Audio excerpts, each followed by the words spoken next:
And let's start our recipe for today's dish with Japanese rice, 150 grams and the same amount of water. Just give it a light mix. A teaspoon of hiriki, which is the dehydrated seaweed.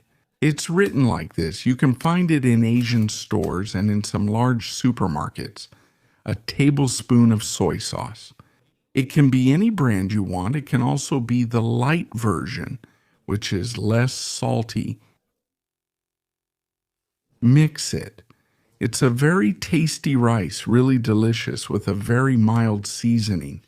This hijiki. And this seaweed will give the rice a very light flavor. Just close it and turn it on. And here, while the rice is cooking, prepare the cold parts, which would be a salad, cabbage. Here I'm going to use this mandolin, which makes it really thin, but you can use a knife as well. And the amount for one person would be about this much, which I'll go ahead and put on the plate. Prepare the sauce separately with a tablespoon of mayonnaise, preferably Kewpie mayonnaise, the Japanese one, which is much tastier. A teaspoon of rice vinegar like this. If you don't have it, you can use regular vinegar as well. A teaspoon of toasted sesame oil. It has to be toasted because the untoasted one doesn't have any flavor. It just tastes like vegetable oil. And now a teaspoon of sesame seeds. These aren't toasted, but you can use toasted ones too. Now just mix it all together. I'm not going to add salt because this Kewpie mayonnaise is salty. If you're using another type of mayonnaise, you can add salt to taste. It's a very tasty sauce that Japanese people use a lot in restaurants, right? To put on top of our salad here, you can be generous with it. And about the vinegar, some people prefer less. For sourness, you can add half a teaspoon, but I like it a bit more sour, so I use a whole teaspoon. Tofu, this one is firm tofu, but you can use soft or what's called silken tofu, right? Which is that really soft tofu. And the amount is up to your taste as well. Just cut it into cubes, like this here.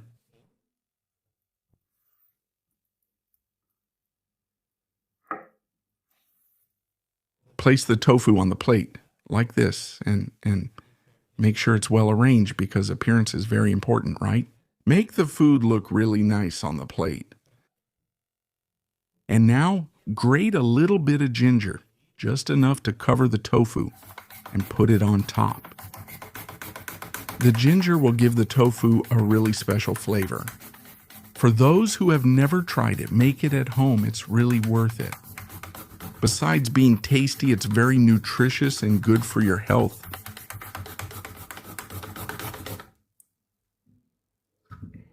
Here, this amount is already perfect. And now put a small amount on top of the tofu. You can put a little bit on each piece, like this. It's great to go with any kind of dish as well.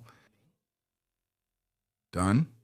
Just a little bit of green onion just to put on top along with the ginger. The amount to taste, just a little as well. Done? Besides making the dish look better, it will also make it tastier.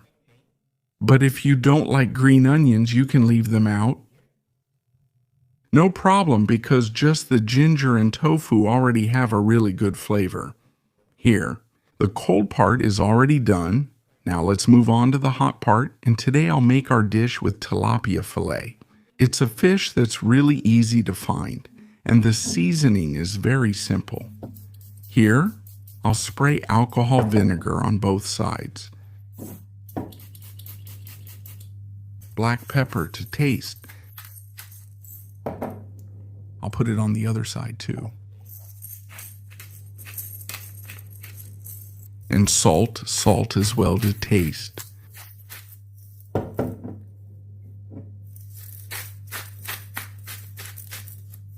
A a little bit of powdered ginger. There you go, powdered garlic.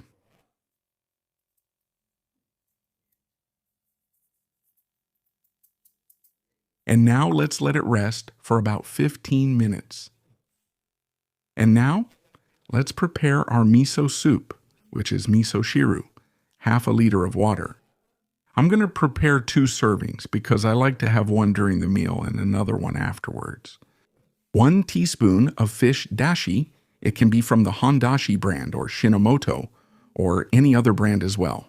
Turn the heat on high, and when bubbles start to form at the bottom of the pot, just turn off the heat, and I'll add 1 tablespoon of shiro miso. It can be akamiso, which is saltier, or shiro miso, which is less salty and is whiter, lighter than akamiso. And I'm going to take a full spoon of fine saive, and we're going to dissolve it because it's much easier this way. It doesn't form lumps, and it dissolves much faster, much easier too. Just do it like this. And why? I turned off the heat before it started boiling.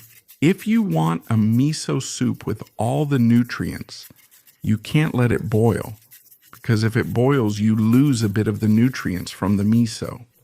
Now, if you want a really tasty miso soup, you can let it boil for about a minute. So, you choose either a miso soup with all the nutrients or a tastier miso soup. And here, after 15 minutes, we're going to coat the fish in flour. It's really easy, but we're going to cover every part of the fish. I taste it. Beat this egg really quickly here to coat it.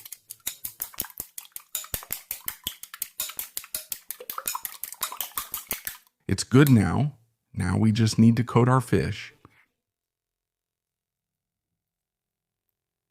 And here I have stale bread blended in the blender. I think it turns out really nice like this. It's even nicer than panko, and it gets really crunchy. But you can use regular breadcrumbs or panko, or do it like this. It looks really nice. Any fish or anything you want to bread, if you use coarsely blended stale bread, see the size, it looks really nice and crunchy too. The oil shouldn't be too hot. Let's fry the fish, and once it's golden, just flip it over. And it's ready. Ready? Just take it out and serve it with the salad and tonkatsu sauce, which is special for breaded dishes. And look at this delicious rice. Just mix it a little. Put it in our tea, which is made especially for rice.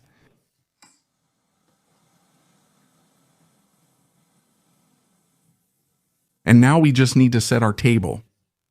Tofu, tofu, tofu. I ate sushiro, green onion, and that's how it turned out. Well, make it, put it. A very simple, very tasty dish for your Monday. With low cost, your family will love a restaurant quality dish at home.